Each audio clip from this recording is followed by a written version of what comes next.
ಶ್ರೀ ಗುರುಭ್ಯೋ ನಮಃ.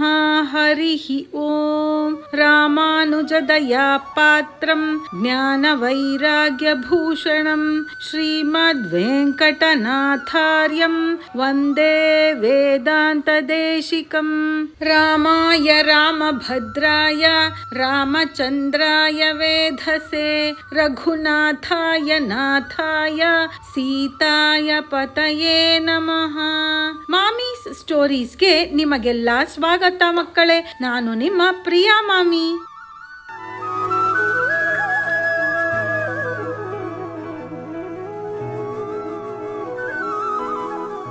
ಕೇಳುಗರೆ, ನಮ್ಮ ಚಾನೆಲ್ನಲ್ಲಿ ಮಕ್ಕಳಿಗಾಗಿ ರಾಮಾಯಣ ಅನ್ನುವ ಕಥೆಗಳನ್ನು ಹೇಳುತ್ತಾ ಇದ್ದೇವೆ. ಅದು ನಿಮಗೆಲ್ಲ ಗೊತ್ತೇ ಇದೆ.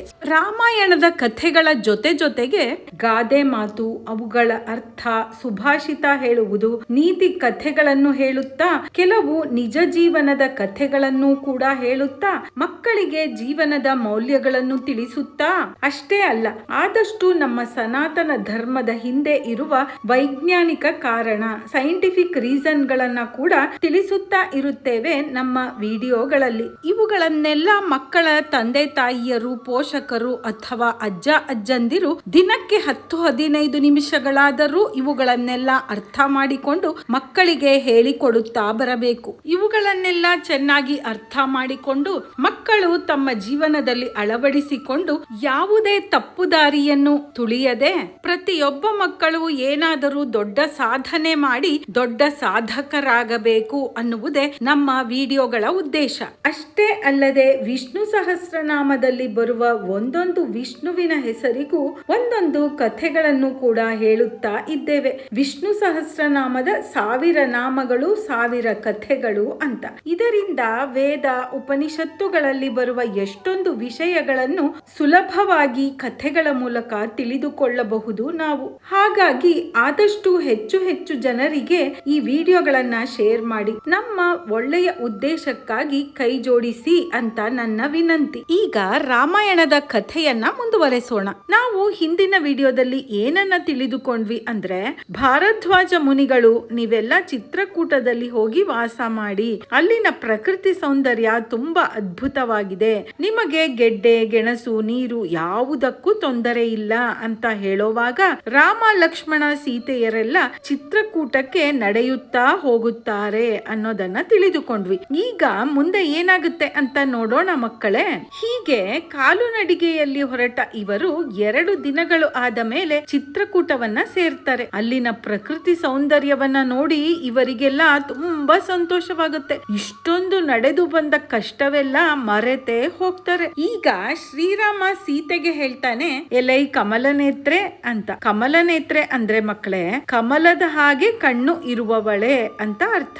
ಎಲೈ ಕಮಲನೇತ್ರೆ, ಅಲ್ಲಿ ನೋಡು ವೃಕ್ಷ, ಆ ಮರಗಳ ತುಂಬಾ ಹೇಗೆ ಹೂಗಳು ಬಿಟ್ಟಿವೆ ನೋಡು, ಹೂವಿನ ದಿಂಡುಗಳಿಂದಲೇ ಮರವನ್ನು ಅಲಂಕಾರ ಮಾಡಿರುವ ಹಾಗಿದೆ ನೋಡು. ಶಿಶಿರ ಋತು ಕಳೆದು ಈಗ ತಾನೇ ವಸಂತ ಋತು ಕಾಲಿಟ್ಟಿದೆ. ಅಂದ್ರೆ ಮಕ್ಕಳೇ, ವಿಂಟರ್ ಸೀಸನ್ ಮುಗಿದು ಸ್ಪ್ರಿಂಗ್ ಸೀಸನ್ ಈಗಷ್ಟೇ ಶುರುವಾಗಿದೆ ಅಂತ. ಮುತ್ತುಗದ ಮರಗಳ ತುಂಬಾ ಹೂವುಗಳು ಬಿಟ್ಟಿವೆ ನೋಡು. ಮುತ್ತುಗದ ಮರ ಅಂದ್ರೆ ಮಕ್ಕಳೇ ಪಲಾಶ್ ಟ್ರೀ ಅಂತ. ಎಷ್ಟೊಂದು ಗೇರು ಬೀಜದ ಹಣ್ಣುಗಳು ಬಿಟ್ಟಿವೆ ನೋಡು. ಗೇರು ಮರ ಅಂದ್ರೆ ಕ್ಯಾಶ್ಯೂ ಟ್ರೀ ಅಂತ. ಇಷ್ಟು ದೂರ ಬಂದು ಈ ಗೇರು ಹಣ್ಣುಗಳನ್ನು ಕೀಳುವವರೇ ಇಲ್ಲ ಅಂತ ಕಾಣಿಸುತ್ತೆ. ಆದ್ದರಿಂದಲೇ ಹಣ್ಣುಗಳ ಭಾರಕ್ಕೆ ರೆಂಬೆಯೆಲ್ಲ ನೆಲಕ್ಕೆ ಬಾಗಿ ಬಿಟ್ಟಿವೆ. ಜಾನಕಿ, ಈ ಕಡೆ ನೋಡು, ಜೇನುಗೂಡುಗಳು ಒಂದೊಂದು ಮರಗಳಲ್ಲಿಯೂ ಜೋತು ಬಿದ್ದಿವೆ. ಇಲ್ಲಿನ ನೆಲವೂ ಕೂಡ ಜಾಸ್ತಿ ಎತ್ತರ ಅಥವಾ ಜಾಸ್ತಿ ಹಳ್ಳ ಅನ್ನುವ ಹಾಗೇನೂ ಇಲ್ಲ. ನಡೆದಾಡುವುದಕ್ಕೆ ಅನುಕೂಲಕರವಾಗಿಯೇ ಸಮತಟ್ಟಾಗಿ ಇದೆ ನೋಡು.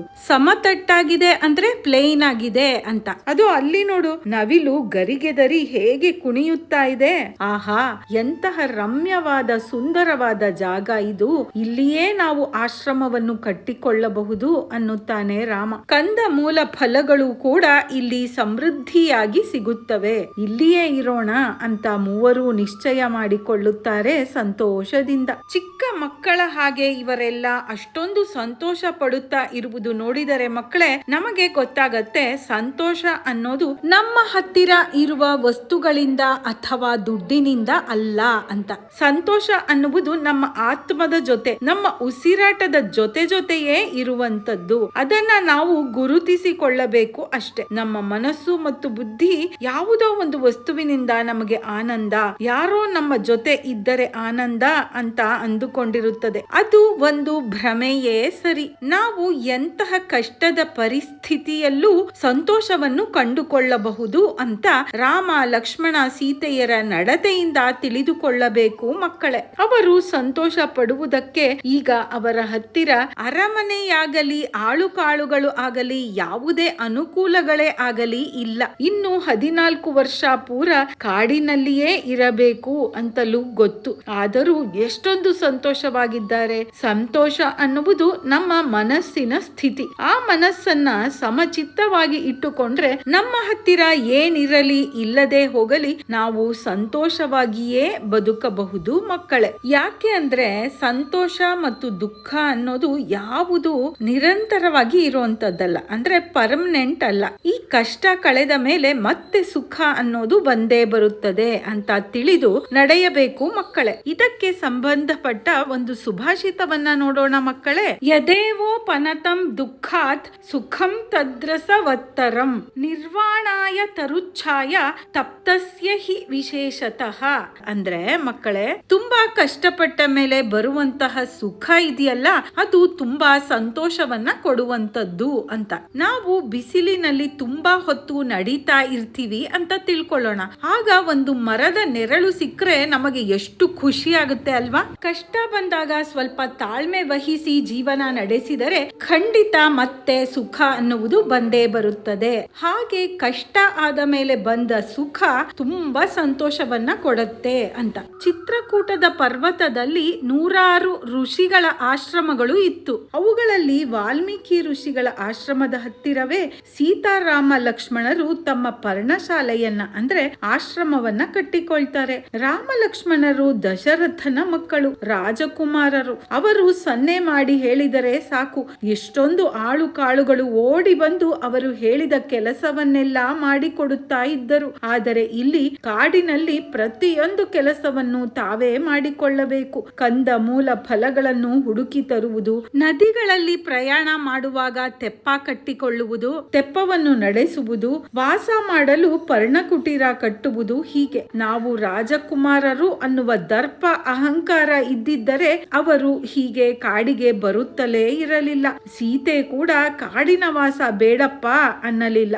ಗಂಡ ಇರುವ ಜಾಗವೇ ಸ್ವರ್ಗ ಅಂತ ಕಾಡಿಗೆ ಬಂದು ಬಿಟ್ಟಿದ್ದಾಳೆ. ಅಣ್ಣ ತಮ್ಮಂದಿರು ಸೇರಿ ಇಲ್ಲಿ ಪರ್ಣಶಾಲೆಯನ್ನು ಕಟ್ಟಬೇಕು ಅಂತ ಯೋಚಿಸ್ತಾರೆ. ಈಗ ಇಲ್ಲಿ ಸ್ಥಳ ಪರಿಶುದ್ಧೀಕರಣ ಆಗಬೇಕು. ಅಂದ್ರೆ ಶ್ರೀರಾಮ ಲಕ್ಷ್ಮಣರು ಅಲ್ಲಿ ಆಶ್ರಮವನ್ನು ಕಟ್ಟಿಕೊಳ್ಳುವ ಮೊದಲು ಆ ಸ್ಥಳವನ್ನೆಲ್ಲ ಶುದ್ಧ ಮಾಡ್ತಾರೆ. ಗಂಗಾ ಜಲ ಮತ್ತು ಪವಿತ್ರ ಜಲದಿಂದ ಆ ಪ್ರದೇಶವನ್ನ ತೊಯ್ದು ಪರಿಶುದ್ಧ ಮಾಡ್ತಾರೆ. ಕ್ಷೇತ್ರದ ದುಷ್ಟ ಶಕ್ತಿಗಳನ್ನ ದೂರ ಮಾಡೋದಕ್ಕೆ ಮಂತ್ರಗಳನ್ನು ಕೂಡ ಹೇಳ್ತಾರೆ.